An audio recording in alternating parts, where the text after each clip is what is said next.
place for your miter gauge to stay, so you don't gotta go looking for it. Just comes off too right here.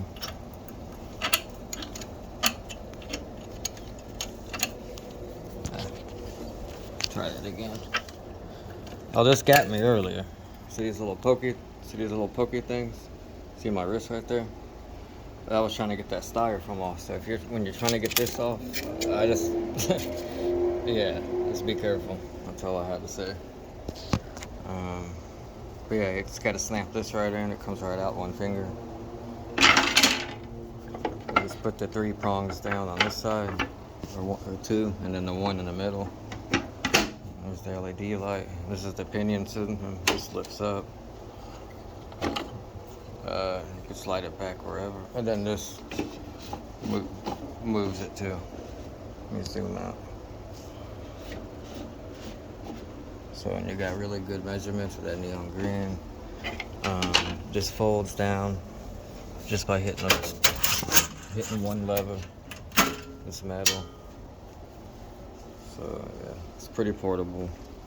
Place took the vacuum up, some good rubber feet, it doesn't move. It's pretty heavy too. It's pretty heavy. The FedEx guy asked me to carry this one, and he carried the miter saw. But it's a bigger box, but I guess this weighed more. I think the miter saw is 45 pounds from what I read online. But I got the battery in. Here's how it sounds. Comes with the push stick too. I'm sure there's somewhere for this to slide in there. I forgot where. I just from what I've seen online before I got it. This is my first portable one.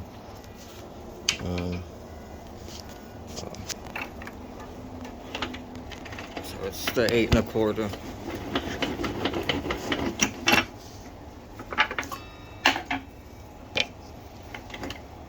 Which, to be honest, looks pretty good to me.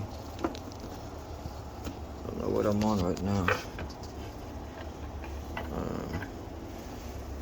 I'm on 5 degrees. Oh yeah, so you tilt it all the way. See the numbers there? It was on 5.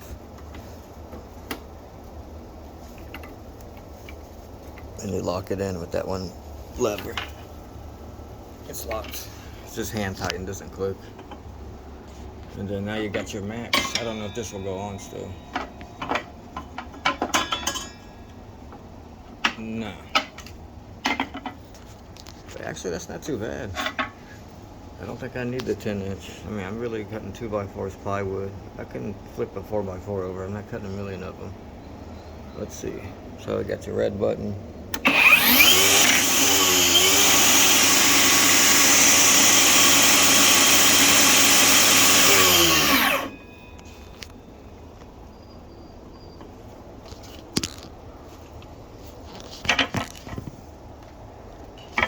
Yep. So there you go. You see here, it's about 20 inches long. And that comes off and clicks down underneath. It charges with the USB-C. Right here, off on USB-C.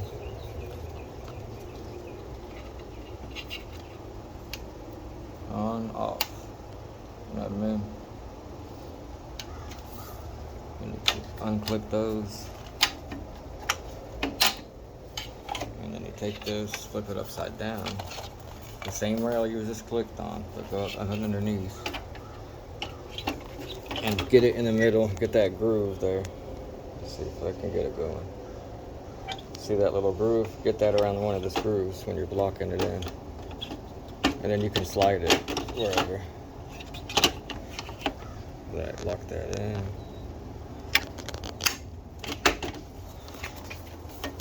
So it's hard to hold the camera and get that.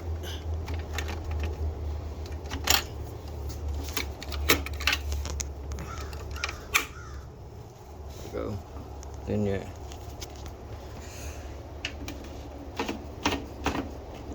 now I'll take it up underneath there so you can't even see it now. It's off. Make sure you got the light off. Yeah, there you go. That's the 8 1/4 portable one. Let's see if we can how fast I can figure out where that stick goes again. Let's see, this goes here. And it looks like here.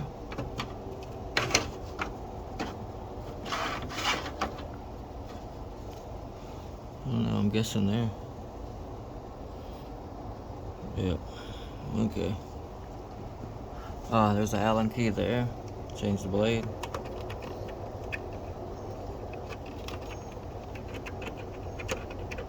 Yeah, it's in there tight. It's in like a rubber.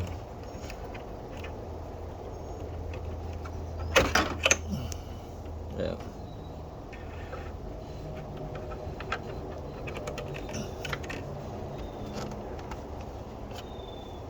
Ah, there's another tool there. You twist this wing nut off. Boom, another tool. See, it's got a lot of hidden stuff on there. I'm glad the tools are all there and makes it easy to do, especially while portable. You don't gotta worry about finding all your table saw tools. It's nice they're already there. Something over there looks broke. Guess that's the way it's supposed to be shaped.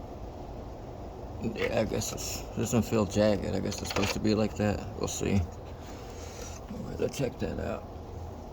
I feel like this goes in the other way.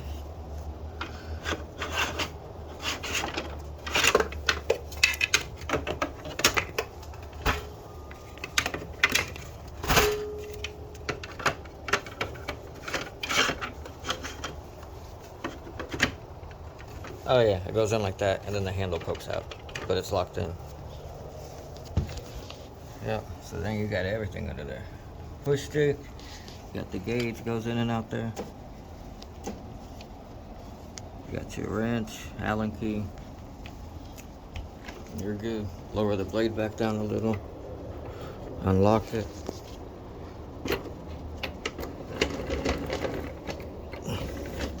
Bring that all the way down for storage. Put it back on 0. Lock it. And we'll put that up. We'll get to open and what's next here.